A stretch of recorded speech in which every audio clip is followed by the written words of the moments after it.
ये हर सीजन में हम लोग इसको अपने खर्चे से मतलब चंदा इकट्ठा करके इसको बनाते गांव के लोगों के द्वारा ये निर्माण किया गया विद्यालय है, देख सकते हैं आप।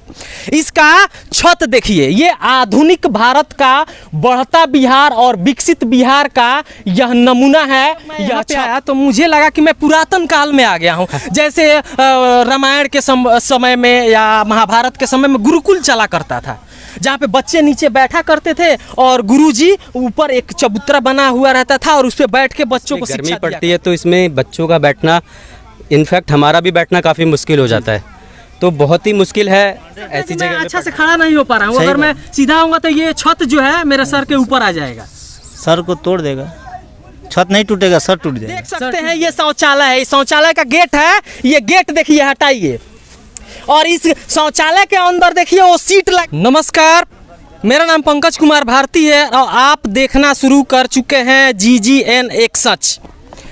मैं आज ऐसे प्राथमिक विद्यालय में उपस्थित हूँ। पहले तो विद्यालय में प्रवेश करना ही वर्जित है, वहाँ पे प्रवेश नहीं करने दिया जाता है, लेकिन एक यह अद्भुत विद्यालय है जो नया प्राथमिक विद्यालय है, और वो भी बिहार के सिवान जिले के धरती पर है।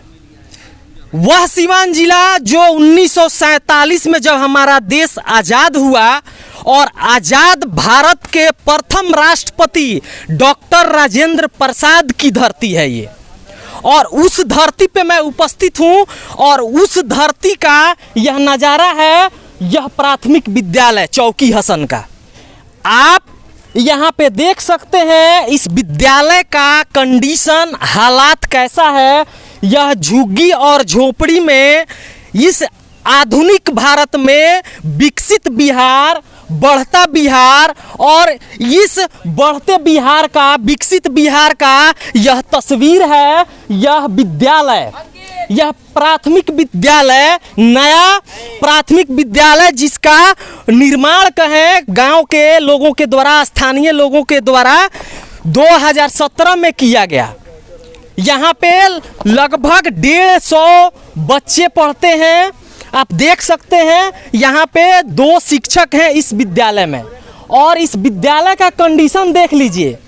आम जनता, हम और आप, एक भिखारी भी टैक्स देता है, एक टैक्स भिखारी भी देता है। अगर वो एक पैकेट नमक भी खरीदता है, अगर गाड़ी में हम पेट्रोल डलाते हैं, अगर एक बदन पे वस्त्र पहने हुए हैं, एक कपड़ा पहने हुए हैं, या कोई भी हर एक, अगर एक सुई से धागा तक आप खरीदने जाइएगा तो हम गवर्नमेंट को टैक्स देते हैं, और उस टैक्स का पैसे से ये स्कूल नहीं चल रहा है।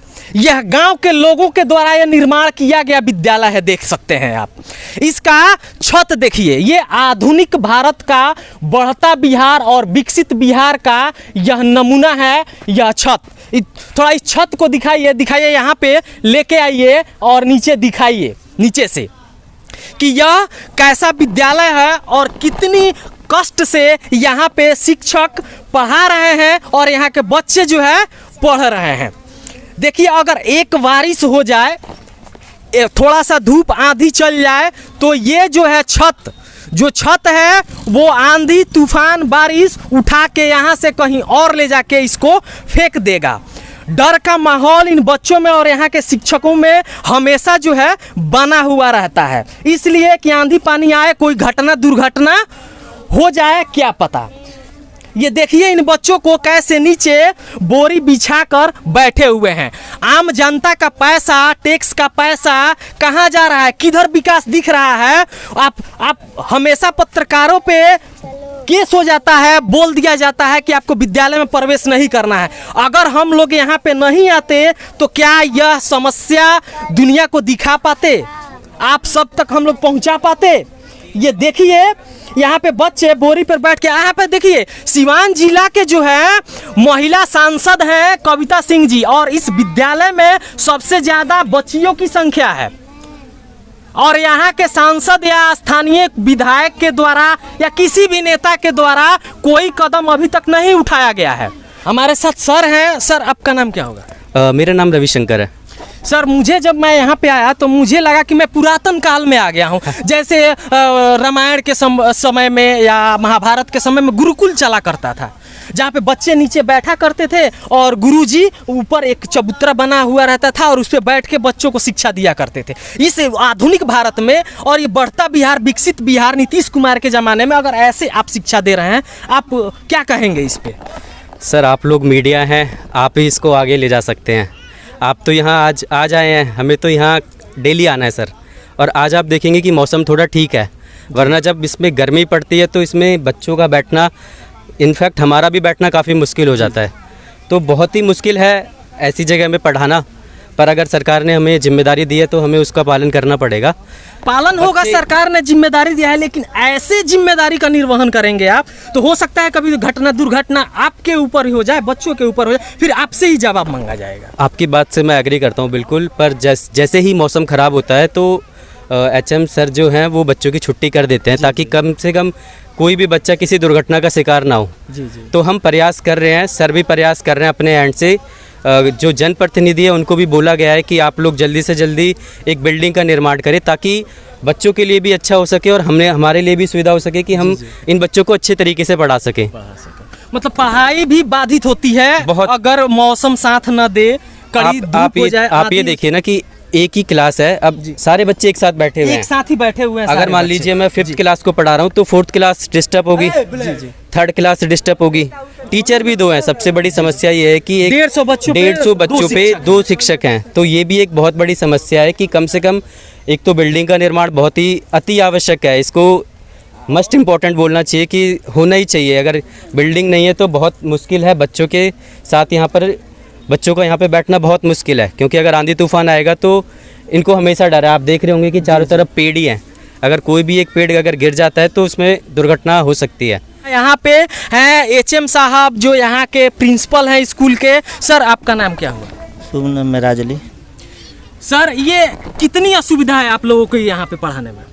कितनी है? तो सारी असुविधा है। कितनी ये का भाई? देख 100 सकते हैं कि मैं अच्छा से खड़ा नहीं हो पा रहा हूँ, अगर मैं सीधा आऊँगा तो ये छत जो है मेरे सर के ऊपर आ जाएगा। सर को तोड़ देगा, छत नहीं टूटेगा, सर टूट जाएगा। सर टूट जाएगा एकदम सही। सर यहाँ पे जो है आपने यहाँ के BO साहब को या किसी जनप्रतिनिधि को, यहाँ जो भी संबंधित अधिकारी हैं उनको आपने लेटर दिया है, उनको बताया कि ये समस्या है? मैं विधायक जी से 2 बार मिल चुका हूँ जी।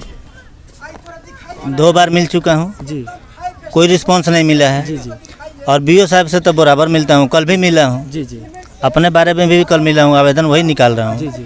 कि अभी भी हमको डिप्टेशन में यहाँ रखा गया है। अच्छा। और 11 महीना हो गया, नियुक्ति नहीं हुई। जी जी। वही मैं बार बार आवेदन दे रहा हूँ कि आप हमको यहाँ नियुक्ति कीजिए, नहीं तो हमको यहाँ डिप्टेशन तोड़िए। जी जी। हम यहाँ मर रहे हैं। यहाँ स्कूल जो मान लीजिए कि यहाँ पे कोई घटना दुर्घटना हो जाए जी, तो उसका जिम्मेदार आप होंगे? हम होंगे, आपसे जवाब मांगा एकदम जाएगा? हमसे जवाब मांगा जाएगा। सारा जिम्मेदारी अचानक आंधी आ जाए, स्कूल गिर जाए, आपका विद्यालय गिर जाएगा, भवन गिर जाए, हाँ गिर जाएगा। बच्चे को कुछ हो जाए तो कौन जवाबदेही किसका है? मेरा जवाबदेही है। अधिकारी तो अपना हाथ झाड़ देंगे, अधिकारी तो अपना हट जाएंगे। तो फिर आप स्कूल क्यों चला रहे हैं ऐसे? आदेश है चलाइए, मौसम खराब है छोड़ दीजिए, तो इस मौसम खराब, अटेंडम खराब हो गया जी, तब हम कैसे छोड़ेंगे? अब बारिश होने लगा तो हम छोड़ देंगे, बच्चा भीगते जाएगा। अब उसी में हम एडजस्ट करते हैं, जैसे भी करें। मतलब बहुत ही मजबूरी में ही आप इस विद्यालय का अभी आप संचालन कर रहे हैं? जी, बहुत ही मजबूरी में। कि जब हम यहाँ आए थे तो 5 बच्चे थे जी, आज 150 बच्चे हैं। आज 147 बच्चे हैं मेरे पास जी। अब गांव वाले लोग बताएंगे, अधिकारी बताएंगे कि मेहनत किए नहीं किए, क्यों हमारे पास मड़ई झोपड़ी में 147 बच्चा है। जी। जहाँ बिल्डिंग है जी जी जी। उस बिल्डिंग में 22-21 बच्चे हैं। बहुत सारे हमारे बड़हरिया ब्लॉक में है। जी जी। ये धानुक टोला है, जी। हरदोबरा हम जहाँ से आए हैं रामनगरी है, यहाँ पीछे हमारे भगवानपुर है। जी। शिक्षक की संख्या ज़्यादा है, बच्चों की संख्या कम है। और यहाँ पे शिक्षकों की संख्या कम है, बच्चों की संख्या ज़्यादा है। यहाँ 147 पर अकेले थे। जी जी। 4 रोज पहले हमारे एक सहयोगी आए हुए हैं। जी। तो आप सभी देख सकते हैं यहाँ की समस्याएं कितनी है इस गुरुकुल की। ये समझिए तो एक किस्म से गुरुकुल का संचालन हो रहा है। पहले जो गुरुजी शिक्षा दिया करते थे बच्चों को नीचे बिठाकर, वैसे ही आपके टैक्स के पैसे से यहाँ पे यह गुरुकुल को चलाया जा रहा है। यहाँ पे मैं यहाँ के भारत स्वच्छ अभियान स्वच्छता अभियान के तहत यहाँ एक शौचालय का निर्माण हुआ है इस नया प्राथमिक विद्यालय में। मैं उसको भी आपको दिखाने का प्रयास करता हूँ कि भारत स्वच्छ मिशन कहाँ तक सफल है। जो घर घर में शौचालय दिया जा रहा है, घर घर में शौचालय का निर्माण कराया जा रहा है, लेकिन इस विद्यालय का कंडीशन देखने के बाद आप थोड़ा यहाँ के शौचालय का कंडीशन देखिए। यहाँ पे जो शिक्षक हैं, यहाँ के जो बच्चे हैं, जो बच्चियाँ हैं, वो कैसे शौचालय में आती होंगी जब उनको नेचर कॉल आता होगा। आप देख सकते हैं ये शौचालय है, शौचालय का गेट है, ये गेट देखिए हटाइए, और इस शौचालय के अंदर देखिए वो सीट लगा हुआ है, सीट को भी दिखाइए। इस शौचालय का, इस गुरुकुल का आपके टैक्स के पैसे से बना हुआ यह बदलते बिहार विकसित बिहार का शौचालय है। ये देख लीजिए, ये सेमल के पेड़ में ये चौखट बनाया गया है और इस पे गेट लगाकर ये पर्दा टांगा गया है, आप देख सकते हैं। और इसका शौचालय का ये दीवार, जिसमें वहाँ पे तो आप विद्यालय में देखें कि ऊपर टाटी बांध के रखा हुआ है, लेकिन इसका छत गायब है। इसका छत नहीं है, उसका तो छत है लेकिन इसका गायब है। ये बढ़ता बिहार विकसित बिहार नीतीश कुमार का, सुशासन की सरकार का, और ये जीता जागता ये स्वच्छ अभियान का धजिया उड़ाता हुआ यह शौचालय है। आइए हम यहाँ पे जो स्थानीय लोग हैं उन लोगों से भी बात करेंगे, क्योंकि यहाँ पे 6.5 कट्ठा जो जमीन दिया गया है विद्यालय का, और विद्यालय का जो ओपनिंग हुआ है, जो विद्यालय आप ये देख रहे हैं, ये पलानी, ये झुग्गी यहाँ के स्थानीयों के द्वारा ही ये बनाया गया, और यहाँ पे स्कूल, यह विद्यालय, यह गुरुकुल चलता है। यहाँ पे देखिए यहाँ के ये ग्रामीण जनता है, स्थानीय लोग हैं, इन्हीं लोगों के द्वारा इस विद्यालय का, इस गुरुकुल का निर्माण 2017 में हुआ था। क्या नाम है बाबा? गणेश सिंह। गणेश सिंह जी, आप लोगों के द्वारा इस विद्यालय का हाँ, ये हम लोग सब काट कूट के अपने हाथ बनाए हैं अपने से। तो हाँ। आप लोग टैक्स देते हैं ना सरकार को तो टैक्स तो देते ही है। टैक्स देते हैं ना, डायरेक्ट हाँ। या इनडायरेक्ट रूप में। तो ये गामछा खरीदे हैं, इस पे भी टैक्स दिए हैं। हाँ, टैक्स ये शर्ट पहने हैं खरीद के, इस पे भी टैक्स दिए हैं। दिए हैं ना। हाँ। एक पैकेट नमक खरीद के लाते हैं, उस पे भी टैक्स देते हैं ना। तो टैक्स है। टैक्स फ्री तो कुछ भी नहीं है, टैक्स तो आप दे रहे हैं, डायरेक्ट या इनडायरेक्ट। हाँ, दे रहे हैं ना। दे रहे हैं। उस टैक्स के पैसे से यह निर्माण हुआ है कि आपके मेहनत से निर्माण? ये हमारा मेहनत से निर्माण हुआ है। आपके बच्चे, यहाँ के गांव के बच्चे यहाँ पढ़ने आते हैं। हाँ, आते हैं। अगर यह विद्यालय गिर जाए, कोई घटना दुर्घटना हो जाए, तो आप तो आके हेड मास्टर साहब से यहाँ पूछिएगा। हाँ, पूछेंगे मास्टर साहब से। हाँ, मास्टर साहब से ही पूछिएगा हाँ, ना। हाँ।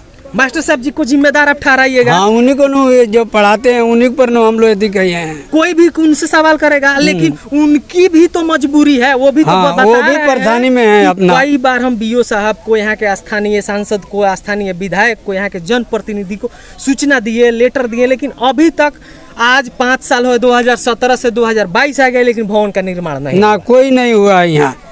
यहाँ खाली वोट तक ले आते हैं वो लोग, वोट मिल गया बस वो लोग यहाँ का आना जाना बंद।